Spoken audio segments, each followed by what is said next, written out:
سیدنا عمر بن الخطاب جو ہے خلیفہ وقت ہونے کے ساتھ ساتھ وہ کیا کرتے تھے، رات کو بھیس بدل کے نکل جاتے تھے، سڑکوں پہ گھومتے تھے کہ میرے لوگوں کے حالات کیسے ہیں، چہرہ چھپا کر چہرہ ڈھانپ لیتے۔ البتہ ان کی ہائٹ اتنی تھی کہ کبھی کبھار کچھ صحابہ کو شک پڑ جاتا کہ یہ عمر بن الخطاب ہے۔ تو ایک دفعہ ایک جگہ سے گزرے تھے تو آپ کو ایک عورت کی آواز آئی کہ وہ کچھ ہانڈی میں پکا رہی ہے، اور ہانڈی میں پکا رہی ہے اور ساتھ ساتھ کچھ لوریاں سنا رہی ہے، اور اس کے بعد اس نے کچھ الفاظ منہ سے ادا کیے کہ کاش اگر امیر المومنین کو پتا ہوتا میرے حالات کیسے ہیں۔ آپ نے کان لگا کے سنا یہ کیا کہہ رہی ہے، تو دیکھا کہ وہ اپنے بچوں کو سلا رہی تھی،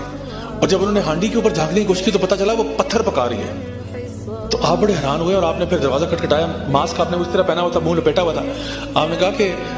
بہن آپ یہ کیا کر رہی ہیں؟ انہوں نے کہا کہ ہم لوگ بہت غریب ہیں، ہمارے پاس کچھ نہیں ہے،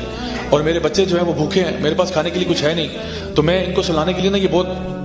ضد کرتے ہیں، رات کو کھانا دو میرے پاس ہوتا کچھ نہیں ہے، تو میں کیا کرتی ہوں، میں دیگ میں پتھر چڑھا دیتی ہوں اور ان کو ہلاتی رہتی ہوں، تو ان کو لگتا ہے کہ کچھ پک رہا ہے، بس ابھی کھانا آ رہا ہے، بس اسی کھانے کے انتظار میں ان کی آنکھ لگ جاتی ہے، تو میری جان چھوٹتی ہے، تو میں پھر اس کے بعد خود یہی پانی بند کر کے میں سو جاتی ہوں۔